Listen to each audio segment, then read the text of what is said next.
مولاي صل وسلم دائما أبدا على حبيبك. Bisa tangannya diangkat menghadap ke sana depan. Bisa sejajar dengan bahu di sini, ya. Di hadis Muslim nomor hadis 397, termasuk di Al-Bukhari nomor hadis 711. Kalau ditanya siapa yang meriwayatkan, namanya sahabat Abu Hurairah. Dapatnya dari mana? Namanya Khalad bin Rafi Az-Zuraiqi, langsung dari Nabi sallallahu alaihi wasallam. Jadi kalau Anda mengangkat tangan, boleh sejajar dengan bahu, hadwa mankibaihi, atau sejajar dengan daun telinga, naik sedikit di sini. Ya, di sini. An-Nasai nomor hadis 1101. Kemudian dalam ruku kemudian i'tidal, sami Allahu liman hamidah, di tangan ada 3 pilihan. Pertama, boleh diangkat sejajar dengan bahu di sini. Kedua, sejajar dengan daun telinga.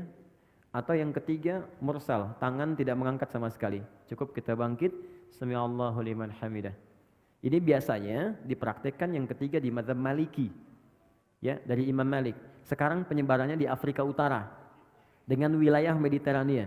Jadi misalnya ada Libya, Tunisia, Maroko, Aljazair. Maroko itu combine dengan Syafi'i, nyebrang sedikit ke Italia, ke Spanyol, ke Prancis, daerah sana, itu Maliki. Jadi kalau bismillahnya nggak dibaca, kalau sholat tangannya langsung begini. Jadi begitu dia begini, misal Anda sedang umrah nih ya, di Ka'bah atau sedang haji, mudah-mudahan yang belum berangkat bisa segera insya Allah. Nah, tidak cukup dengan amin, nabung. Jadi kalau Anda sedang lihat orang begini depan Ka'bah, nah, jangan diajak ngobrol. Itu sedang sholat. Nah, tiba-tiba dia ruku misalnya kan, atau yang tidak dia angkat tangan, itu Maliki. Baik. Sami Allah liman hamidah. Sekarang kemudian sujud. Perhatikan baik-baik. I'tidal, jangan langsung sujud. Kata Nabi, hatta ta'tadila qa'iman, sampai engkau tegak berdiri dengan sempurna. Jadi begitu ini turun, sami Allah liman hamidah, rabbana walakal hamd. Ingat maknanya? Masih ingat hikmahnya? Orang yang rukunya benar kepada Allah. Ruku itu artinya taat, patuh. Di ruku itu filosofisnya bukan sekedar diminta formalitas ruku dan lurus semua, tidak. Tapi ini gambaran kepatuhan kepada Allah. Karena orang Romawi dulu, orang Persia ketika menghormat kepada rajanya, itu mereka ada yang ruku begini. Ada yang sujud. Nah itu gambaran patuh sempurna. Jadi kalau diperintahkan, mungkin teman-teman lebih tahu lah film-film kolosal masa lalu kan. Kalau prajurit diperintahkan kan ada kepatuhan, siap gitu kan. Dan dia mengerjakan apapun termasuk mengorbankan nyawanya. Maka Allah meminta kepada kita, Anda pada manusia aja bisa patuh sempurna. Kenapa pada saya yang menciptakan Anda nggak patuh sempurna? Maka dibalik oleh Allah, rukulah yang sempurna. Makanya saat ruku semua diminta sempurna. Dari kepala sampai bagian belakang. Diurutkan. Ini gambaran kepatuhan kita kepada Allah. Makanya kita katakan, Subhana rabbiyal azim wa bihamdi. Ya Allah, kalau ada orang yang dihormati oleh orang lain dalam kehidupan, ada makhluk yang disanjung, maka tidak ada yang paling tinggi, paling azim kecuali engkau. Subhana rabbiyal azim, dan aku puji engkau. Nah orang-orang yang rukunya benar kepada Allah, dia patuh pada Allah, diminta dikerjakan, suruh ditinggalkan, dia tinggalkan, maka Allah akan angkat derajatnya. Jadi iman itu kalau sudah kuat, tandanya patuh. Makanya iman sering disertakan dengan amal soleh. Amal soleh itu ujian kepatuhan. Quran surah 103. Ya, wal 'asr innal insana lafi khusr illa alladziina amanu wa amilus shalihat. Jadi kalau orang sudah beriman, itu tandanya tanda patuh. Diuji dengan amal soleh. Ada sholat, makanya sholat dibuka dengan kalimat iman. Alladzina yu'minuna bil ghaib wa yuqimunas shalah. Iman dulu baru sholat. Puasa dibuka dengan iman. Al-Baqarah 183. Ya ayyuhalladzina amanu kutiba alaikumus siyam. Iman dulu baru sholat. Artinya kalau kita sudah ruku, kita itu siap patuh. Kata Allah kerjakan, kerjakan. Kata Allah tinggalkan, tinggalkan. Dan kata Allah, aku enggak butuh dengan itu, ini untuk kamu. Makanya orang-orang yang imannya sempurna, maksudnya patuh, maka Allah akan angkat derajatnya. Maka digambarkan lewat i'tidal. Allah mengangkatnya dengan sempurna. Itu dalilnya ada di Quran surah ke-58 ayat 11. Yarfa'illahu alladhina amanu minkum. Allah akan angkat derajat orang-orang yang sempurna imannya di antara kalian.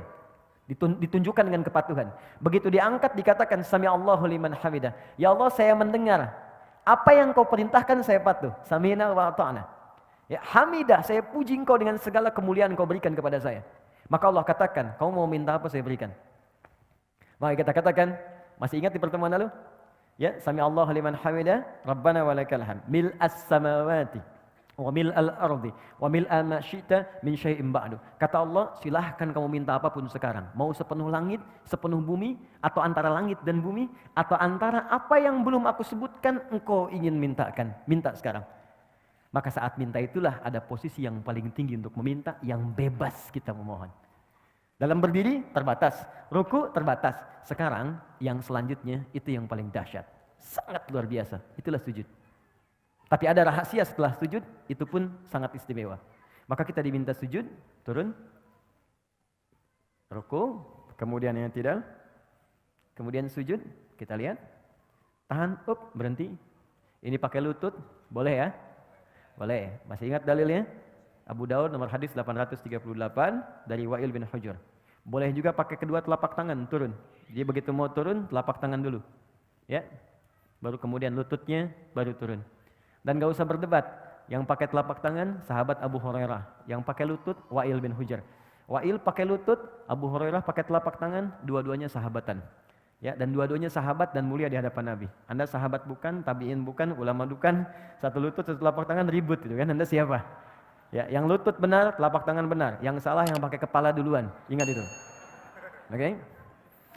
Sujud. Oke, tahan sebentar. Mohon izin. Maaf, mudah-mudahan kelihatan.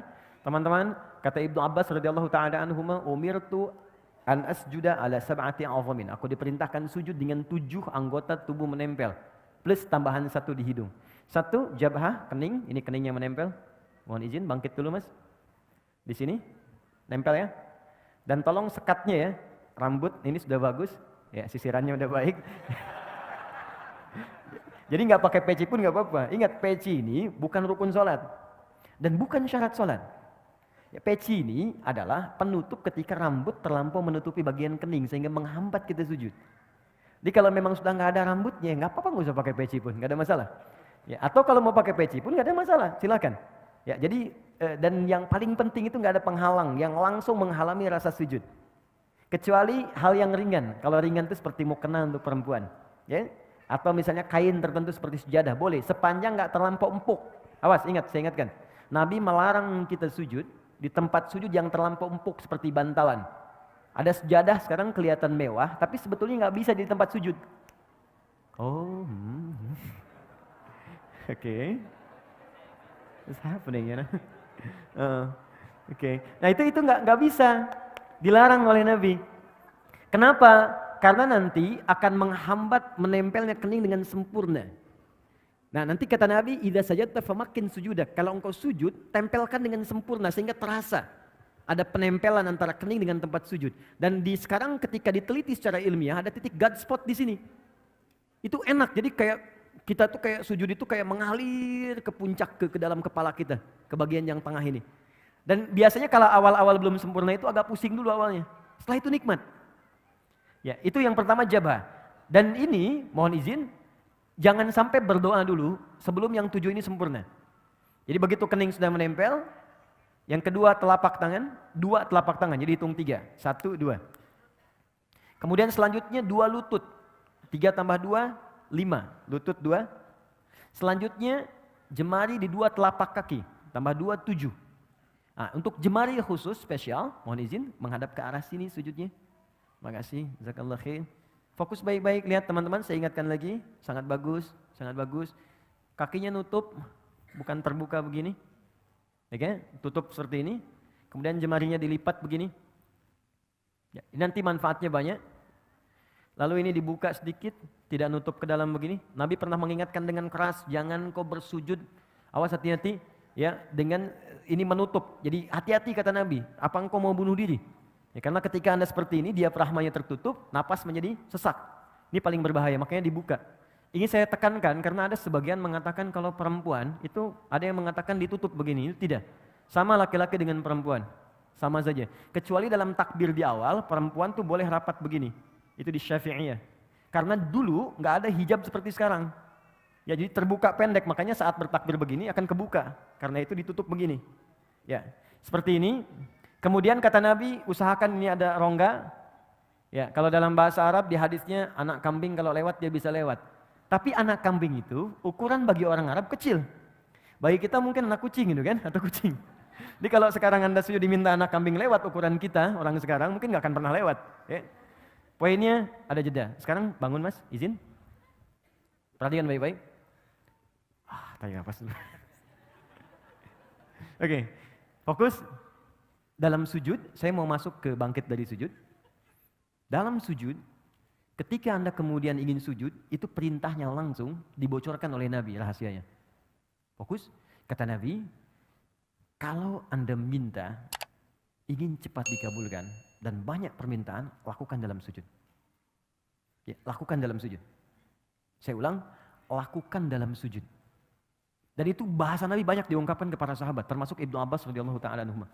Ya, idza sajadta fa'aksirud doa. Kalau engkau sujud, maka perbanyak doa dalam sujud. Dalam sujud ini ada doa yang standar.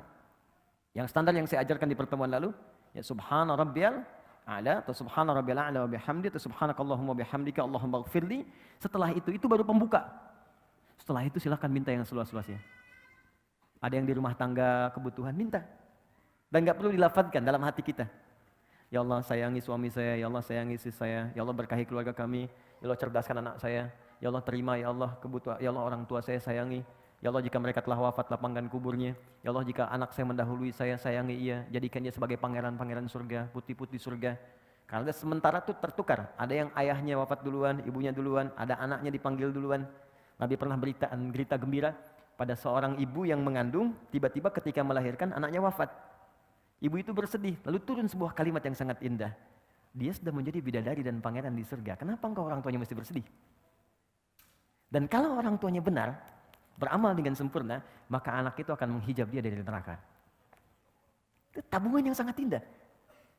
Ada orang tua mendidik anak sampai dewasa dan belum sampai level itu. Anda dikasih hadiah duluan gitu. Di bahasa Nabinya begitu, kamu saya kasih hadiah, kenapa kamu bersedih? Dan semua orang akan wafat sesuai dengan ajalnya. Ima sekarang atau besok. Kamu menangis pun tidak akan menghentikan ajal dia tiba. Tapi engkau berjuang, engkau mengandung, engkau berdoa. Dan engkau menginginkan anakmu baik, aku kabulkan. Dan dia akan menghijab engkau sampai di akhirat. Cuman jangan sampai engkau berpisah dengan dia. Anakmu sudah fitrah baik, engkau berbuat maksiat. Makanya orang tua yang menjaga kesolehannya, walaupun misalnya nggak sempurna seperti orang lain, nggak hafal Quran. Banyak sahabat Nabi nggak hafal Quran, nggak rajin tahajud. Dia mengerjakan sholat fardu, dia mengerjakan sholat sunnah, mencoba lebih baik lagi, semampu dia lakukan. Kemudian dia wafat. Dan dia punya tabungan itu. Maka kata Nabi, anak itu akan menghijab dia dari neraka. Ya, Islam itu kadang dibacanya pakai dalil gitu dan pakai jiwa. Kalau iman kita ikuti, maka akal akan mengikuti itu. Nah yang paling menarik minta dalam sujud. Jangan sia-siakan, makanya Nabi itu lama sujudnya. Banyak orang salah persepsi, mengira sujud terakhir yang paling lama. Yang hanya lama. Padahal setiap sujud itu lama. Cuman yang terakhir itu kenapa lebih lama? Karena Nabi itu rindu menuju sujud berikutnya. Menunggu sujud berikutnya itu lama, Bu. Ya, karena waktu sholat yang berikutnya itu harus ditunggu. Gini, Anda sedang mencintai seseorang. Berpisah beberapa saat kan nunggunya lagi lama kan? Anak mau pergi nih. Kita sangat mencintai anak kita. Dan dia baru kembali pekan depan, nunggunya lama kan? Makanya di bandaranya tungguin. Sampai pesawatnya naik, diliatin. Garudanya udah terbang, padahal naiknya pakai Emirates sebenarnya kan. Diliatin, sama Nabi itu tidak ada puncak kerinduan kecuali saat sholat ketika menghadap Allah. Makanya sujud terakhirnya lama karena beliau mengharapkan perjumpaan sujud kembali. Nah untuk kitanya doa yang diperbanyak. Tapi ingat, ini pengantar kepada doa di antara sujud. Saya akhiri pengantarnya. Sujud bukan sekedar meminta kita untuk berdoa. Tapi itu adalah puncak kepatuhan yang paling dalam sebagai ikrar komitmen kita kepada Allah. Supaya kita benar-benar patuh dalam hidup ini dari ujung kepala sampai ujung kaki. Anda bayangkan, ruku saja, ruku benar. Komitmen patuh kita, Allah akan angkat derajat kita. Maka bagaimana dengan orang yang komitmen dari ujung kepala sampai ujung kakinya akan patuh kepada Allah. Ya Allah saya siap patuh, saya akan gunakan mata saya untuk melihat apa yang engkau perkenankan saja. Yang tidak engkau perkenankan, saya tidak akan lihat. Tundukkan, tunduk, sujud. Patuh. Ya Allah saya patuh, lisan saya hanya akan saya gunakan pada yang apa engkau inginkan. Yang engkau larang, aku akan jauhi. Maka tunduk, patuh, sujud, jatuhkan oleh kita. Dari ujung kepala sampai ujung kaki. Maka tahu apa yang terjadi? Begitu Anda kemudian bisa melakukan itu dengan semaksimal yang kita bisa, maka kita akan diangkat lagi oleh Allah dan langsung diberikan oleh Allah 6-7 jenis kalimat yang kalau itu dibacakan sudah selesailah semua persoalan kehidupan kita dunia sampai akhirat. Ya. Dan cara mengangkatnya bukan berdiri lagi. Karena orang saat diangkat berdiri pun bisa lelah. Tapi Allah dudukan. Bukankah duduk lebih santai dibandingkan dengan berdiri? Maka orang setelah sujud, bangkitlah dia dari sujudnya, tidak langsung dia berdiri, tapi diminta duduk di antara dua sujud itu. Perhatikan, sujud, silakan, Mas. Bismillah. Oh, silakan. Itu biasa, kiblat itu bisa beralih ya dari Masjidil Aqsa ke Masjidil Haram. Boleh, boleh silakan, boleh. Iya, asal tidak ke Old Trafford aja. Oke, Bismillah. Sudah? Sekarang sudah sujud, paham ya? Kenapa diminta sujud? Bukan sekedar kita memohon kepada Allah, tapi permohonan itu diikat dengan komitmen. Ingat, kalau Anda ingin cepat dikabulkan permohonannya, maka cepat pula lakukan apa yang Allah mintakan. Adil kan? Kata Allah, saya minta ini, kerjakan. Begitu kita kerjakan, kau minta apa? Saya kabulkan. Nah, ini gambaran patung dari ujung kepala sampai ujung kaki. Begitu semua dikerjakan dengan baik, Anda bangkit. Maka Anda katakan, Allahu Akbar. Baik? Ya, saya masuk ke caranya dulu. Saya masuk ke fikihnya. Yuk kita mulai ke cara duduknya. Mohon izin maju sedikit. Terima kasih. Ya, silakan duduk. Oke, fokus baik-baik. Teman-teman, ada 2 jenis duduk dalam salat. 1, iftirash. 2, tawarruk. Ya, saya tuliskan sebentar. Jangan nengok sedang salat. Oke. Saya mau izin, saya pakai jubah hari ini karena ada yang ngasih saya. Saya kalau dikasih saya langsung pakai untuk ibadah dulu. Ya, setelah itu baru saya simpan. Jadi untuk menyayangi orang yang ngasih. Lihat sini. 1 iftirash. Enggak pakai hamzah. Iftirash pakai sin besar. 2 tawarruk. Pakai kaf. Gini, pelan-pelan. Boleh melihat ke sini kalau ingin melihat ke sini, ya. Iftirash akar katanya dari kata farasya. Kemudian ada firash, sesuatu yang terhampar, terbentang.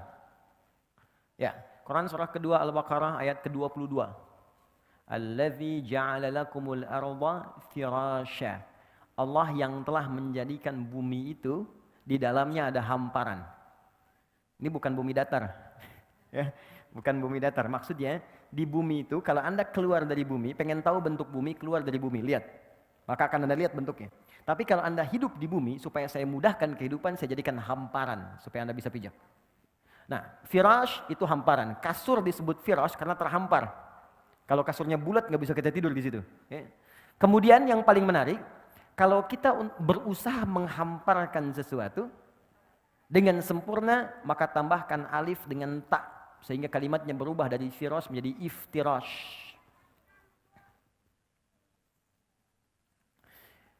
Duduk iftirash adalah duduk yang berusaha menghamparkan bagian ujung kaki sampai dengan ke lutut bagian depan. Sehingga ketika bangkit dari sujud, ya, hamparkan bagian lutut bagian depan sampai dengan ke ujung kaki. Dan duduk dengan sempurna, baik itu yang kaki sebelah kanan ataupun yang kirinya. Bagaimana cara duduknya? Kita lihat dulu. Saya ajarkan caranya dulu sebelum kebacaan. Izin. Bismillah. Lihat sini teman-teman. Nah ini. Jadi ketika kakinya dihamparkan, dilipat ke belakang. Jelas? Kemudian yang kedua, mohon maaf, ini kaki bagian belakang yang jarinya dilipat. Ini bagus sekali. Nah, yang ketiga, ini yang paling penting. Ada bagian kaki kiri yang sebagiannya itu dihamparkan ke arah dalam untuk diduduki. Seperti firash, kasur, kan kita hamparkan untuk diduduki, ditiduri gitu kan. Ini seakan-akan tumpuan bagian belakang tubuh kita itu menduduki bagian kaki sehingga disebut dengan iftirash namanya. Jelas ya? Baik. Ini hamparkan kaki yang bagian dalam, seperti ini, bagus, angkat sedikit, maaf. Ini, seperti ini. Ini yang disebut firashnya. Iftirash melipat kaki yang ini, menghamparkan yang ini, melipat kaki bagian yang kiri, lalu diduduki. Ya, jelas ya? Baik, jadi seperti ini sudah bagus sekali. Yang ini dilipat jarinya. Seperti ini. Awas hati-hati, ada sebagian beberapa kesalahan. seperti ini, misal kiri, kemudian kanan begini, lalu begini. Ya, ini cara duduk yang tidak tepat. Ini kelihatan? Baik ya. Atau begini. Ya, kelihatan?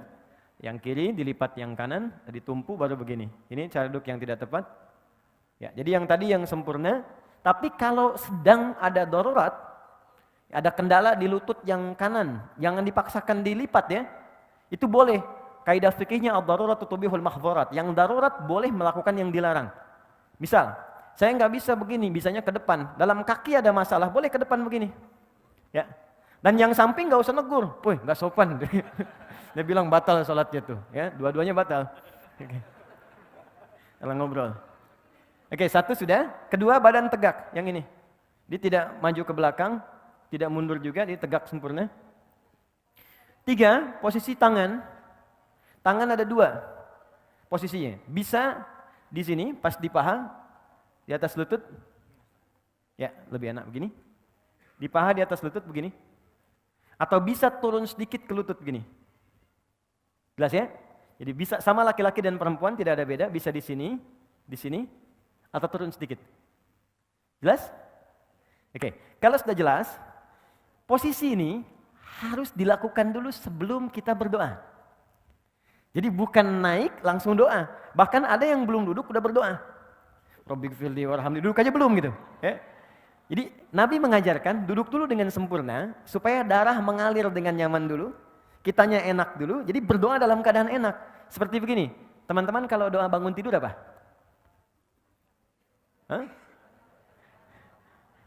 كانوا قليلا من الليل ما يهجعون وبالأسحار هم يستغفرون